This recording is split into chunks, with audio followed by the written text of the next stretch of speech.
Hey guys, my name is Alfie Evans, and today we react to Sentencing Disney Villains for Their Crimes Part 1 by Wickedbinge. Now, it goes on the same way as like DreamWorks villains, but obviously it's with Disney villains. So imagine all of your favourite Disney villains have survived their crimes and are able to stand trial. So without further ado, let's get into it. 3, 2, 1, into it. To Disney animation, it's that the villains more often than not are the true stars of the show. Agreed. One thing we find interesting, however, is that while no two Disney villains ever act quite the same, more often than not, they go out in about the same way. Villains tend to die after their final defeat, usually by falling off a cliff, or it is heavily implied that they have died. Very rarely do they survive the events of the film, and it's even rarer that they are sent to prison for what they've done. But what if that was not the case? What if we took several of Disney's most classic films, looked at the various villains throughout them, and decided what sentencing they would most likely get? Get seated, because today we'll look at many of the villains from the Disney Renaissance, Disney's most prestigious era, and see which ones we'll be going easy on and which ones will be wishing they were so lucky. As this is the first ever video in this series, let's make a few things clear. For starters, this video is intended to be in good fun, and not totally indicative of what sentences these characters would get if they existed in the real world. Second, we'll be looking at 4 films from the Disney Renaissance for this video. They will be Beauty and the Beast, Aladdin, Pocahontas, and The Hunchback of Notre Dame. Oh, and lastly, for the sake of this topic, we'll pretend all these villains survived their stories so that they can stand trial. With all of that out of the way, the court is officially in session. First on the This will be stand an is the interesting one. titular beast himself, otherwise known as Prince Adam. Interesting A one, lot of actually. you might be wondering why Beast is even on trial. He's one of the heroes, you might be thinking. To that, we have to say, is he? While the Beast does eventually regain his humanity, both in the spiritual and the literal sense, it's a long and painful process not just for him, but for Belle, who we can't just ignore was quite literally kidnapped and held hostage by him.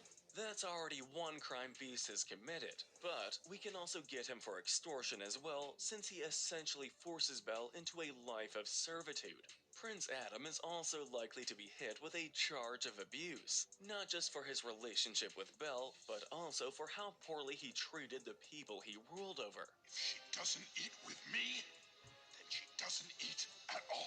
While we don't see this much in the movie, it is told to us that the prince wasn't exactly known for being a great leader. With all that in mind, Beast could very easily get a pretty hefty prison sentence. But we aren't so keen on that either. The person on whom he inflicted the majority of these crimes, Belle, saw the good in him and was instrumental in helping him become a better person. If this was a legitimate trial, Belle would probably agree with that assessment. As such, we believe it is in the best interest of everyone that the Beast be sentenced to a long period of community service. While Belle and Obviously, the in a long Beast period, may we don't know die, how he long still hasn't exactly. repaired his relationship with his people, who he treated so poorly while he reigned as prince. We think this sentencing would be a good way for him to give back to the community, and who knows? Maybe in due time, the rest of France will look at the Beast the same way Belle does. Going from a main character to one who only appears in stills, our next trial is that of the Enchantress. Though this character has no speaking lines, she has a big impact on the events of the film. It is the Enchantress who puts this spell on not just the Beast, but all of his royal servants as well. We must admit, we aren't really sure if magical spells are something you can be sent to prison for. So, let's instead go with what you could argue this act was, which is assault. Her actions cause not just the prince to suffer, but also his servants, who have always seemed a lot more easygoing than the man they serve. It certainly isn't a kind act, but let's not act like the Enchantress was some sort of a wicked witch. Or is she? See, it's important to remember that this film takes place in France during the late 1700s. This is right in the Uh-oh. middle of the witch hunts. So, if she was to stand trial for her actions, it's safe to say she wouldn't get off easy. With that background in mind, we're giving the Enchantress our first death penalty. Her curse might have had an overall positive effect on the life of Beast and all those around him in the end, but being a woman who possessed real magical powers would almost surely lead to her being burned at the stake. Next up is someone who plays the part of a villain but isn't quite the villain. The head of the asylum, we welcome Monsieur d'Arc. This character plays a bit part in the movie, but it nonetheless is an instrumental part of Gaston's plan. So you want me to throw her father into the asylum unless she agrees to marry you? In the movie, Gaston tells him to imprison Maurice in the asylum so that Gaston's goal of marrying Belle can come to fruition. Monsieur knows that Maurice doesn't fit the type of patients his asylum takes on, but he agrees regardless. This means he's guilty of conspiring and corruption. It could also be argued that he is guilty of abuse, as asylums during this time in history were not exactly revered for treating patients well. In the case of one titled Asylum de Loons, we can assume it's even less caring. Not only does he abuse the patients he has, but he is all for locking up the innocent so long as he gets paid in the end. As a result, this is another foe we have to issue the death penalty to. In his case, he will likely die Well, by that's hanging, unfortunate for as him. was standard at the time. However, there is a slight chance he could get off scot-free. Perhaps the argument could be made that Montessori's old age has left him in a place where he's no longer fit to lead the asylum. Nevertheless, for his role in Gaston's plan, and especially his treatment of his patients, we think this is a pretty well justified sentence. Gaston might be the real villain of Oh Beauty no. and the Beast, but no villain is complete without a sidekick. In Gaston's case, he has LeFou. LeFou might not be the most physically imposing Disney villain, but he's just as dangerous as many of them, and we have the charges to prove it. The mob scene at the film's climax is where we see many of LeFou's criminal charges in action. Ooh, they're back. Not only does he break into the prince's mansion, not only does he aid pretty much every step of Gaston's plan, but he also tries to murder both the beast and all the servants in the mansion. With all these acts in mind, we think it only makes sense for LeFou to serve 13 years in prison. While there's always the potential he could get out earlier, we don't think it's all too likely for this guy. 13 isn't really known for being a lucky Ah, number after all. We've 13's now not reached the number. real star of the Ah, show, Gaston. Gaston, From the everyone's very favourite beginning of the scumbag. movie, Gaston makes it clear that he is not a trustworthy individual. For one, his infatuation with Belle puts him right into both harassment and stalker territory. I'm just full of surprises. His plan of taking Maurice out of the picture so that Belle will have no choice but to marry him also makes him guilty of blackmail. Finally, as the film draws to a close, he incites a violent riot, breaks into the beast's home, and attempts murder, which we touched on when putting LeFou to trial. With the most amount of crimes for any character in the entire movie, it should come as no surprise that we give Gaston 30 years in Oh, prison. Some may argue his punishment should be. yeah.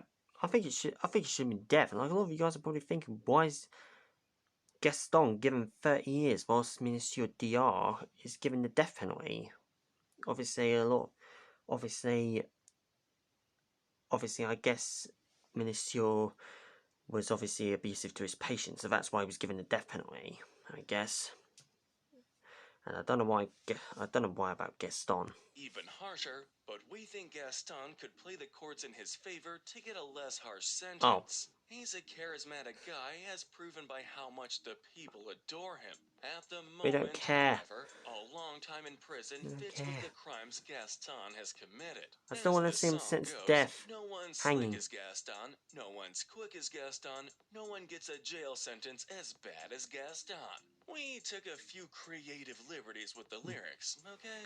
Moving on, it's time to discuss the next movie Right, on so the I guess I'm docket, sick of this Aladdin. film. The first of the And movie's then we get three to villains we'll Jason's be bad looking at guest is star. Gazim, a very minor character in the film who died shortly after first appearing. Gazim is the criminal who Jafar tasked with stealing the lamp. This makes him a thief, but if you look deeper into his character, it is also mentioned that he has murdered in the past, making him one of the few Disney characters we've looked at to have done such a thing. For this alone, he gets a pretty hefty sentence. We sentence Kazim to 25 years in prison, as this is the average for most states in the US. However, things can always get worse for this thief, as some states would even enforce the death penalty on Kazim for murder. The sentence could also go up, but we choose to keep it at the average on account of the fact that it's never really discussed how many Kazim has murdered. Whatever the amount, it's going to be a long time before Gazim will be feeling the touch of the Arabian desert, if ever. Up next is everyone's favorite Gilbert Gottfried voiced parrot, Iago. Jafar's pet is an accomplice to many of his crimes. These include theft, attempted murder, and biggest of all, conspiracy and treason. Don't forget, Jafar's whole goal in the Aladdin film was to gain ultimate power. He wanted the Sultan's throne to control Agrabah and went after the lamp to help him in this mission. Iago was complacent in all of that, and for that very reason, we have to give him a prison sentence of 16 years.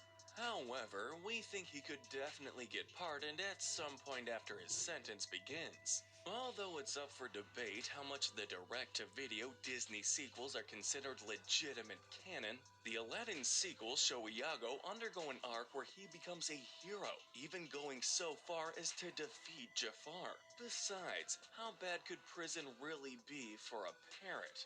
While Iago might get let off easy, the same cannot be said for Jafar. Jafar is guilty of more or less every single crime Iago has committed. From treason to attempted murder, Jafar has done it all. Make sure he's never found. The difference is, while Iago was aiding in these crimes, Jafar was the mastermind behind each and every one of them. It was ultimately Jafar who tried to take the throne and seize power for himself, just like it was him who desired the power of the magic lamp. Iago is complacent, sure, but he is merely a tool used by Jafar to achieve what he wants. And with a crazy set of crimes like the ones Jafar has done, how could we not give Jafar the distinction of being the first villain to get a life sentence in prison? Jafar is a highly dangerous and deceitful individual. Who's to say he won't try an even more dangerous scheme if he's allowed to roam free? A life sentence doesn't just make I think sense on she'd the be sent account to of all the death. crimes Jafar has committed, but it also makes sense in regards to what potential horrors he could unleash on the world. In a way, it could be argued that this is the exact punishment he receives in the actual movie, as he is trapped in the lamp with no hope of freedom for 10,000 years. Fitting, isn't it? Aladdin's out of the way. It's now time to discuss Pocahontas. Governor Ratcliffe. It shouldn't be a surprise that Ratcliffe has the most crimes of the two villains in this movie, but he might also outdo everyone on this list so far. When Ratcliffe and the settlers arrive at the New World, Ratcliffe quickly makes plans to wipe out all of the natives in the area. Oh, those filthy heathens don't disrupt our mission. With this act, which happens very early in the movie, comes the charge of attempted genocide. He also begins a war with the natives, not to rescue John Smith, as he so claims, but so that they'll be wiped out and nobody will stand in the way of him and his gold. Ratcliffe even betrays Smith in his search for this non-existent gold. This makes him our first war criminal. Not the type of villain you see in a Disney movie often, right? While his charges aren't as numerous as some others, the severity of the crimes easily makes him a more evil villain than almost any of them. For these reasons, we have to give Governor Ratcliffe our very first death penalty. War Ooh. crimes are never to be taken lightly, Firing and squad. even in the time of England in the 1600s, we don't think the courts would take too kindly to John Ratcliffe's actions, especially when they nearly led to the death of many English settlers. We see the governor being executed via firing squad, one likely made up of many who embarked on the New World journey alongside him. How's that for poetic justice? On a slightly lighter Oh, side, Wiggins. Ratcliffe's assistant, Wiggins, won't be seen anywhere near the punishment he will. Wiggins serves Ratcliffe, and as such, follows him through a lot of his orders.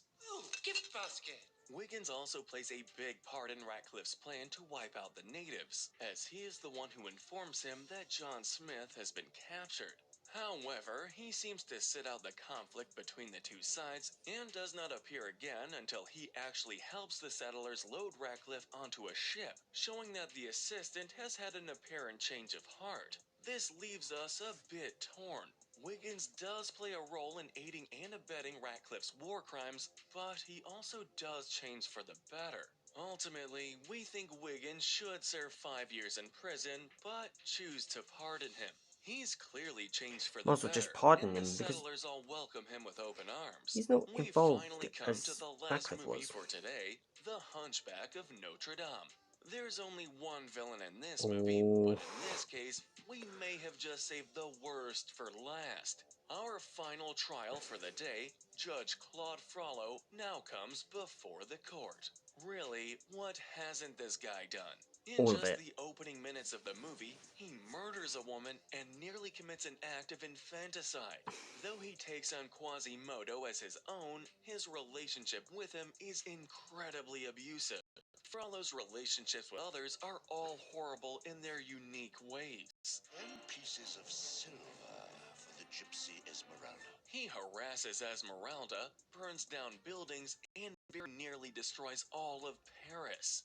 And this is just what's shown in the movie during a relatively brief portion of his life. He wants practically everyone who isn't perfect in his eyes to suffer. For all these reasons, we cannot imagine Frollo getting anything less than the death penalty. While many may Medieval death argue some of penalty. the other verdicts, we think everyone will agree on this one. Frollo has spent an entire life torturing others and making lives miserable, but in the end, it may just be himself who suffers most of all.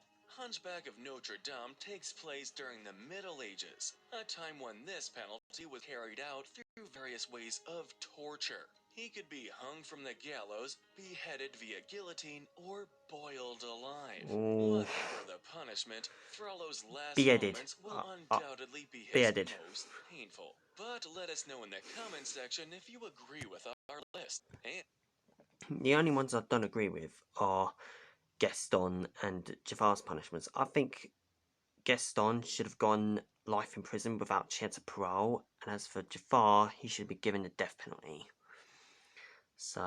So some of the villains got the best punishments, but as for the two of them, they did not. But anyways, what do you think? Do you guys think that these sentences are correct, or do you think that they should have been longer or much more harsher? But anyway, if you guys enjoyed it, please like, share, and subscribe if you haven't already. And also go subscribe to Wickedbinge if you haven't already. And as always, until next time, peace out.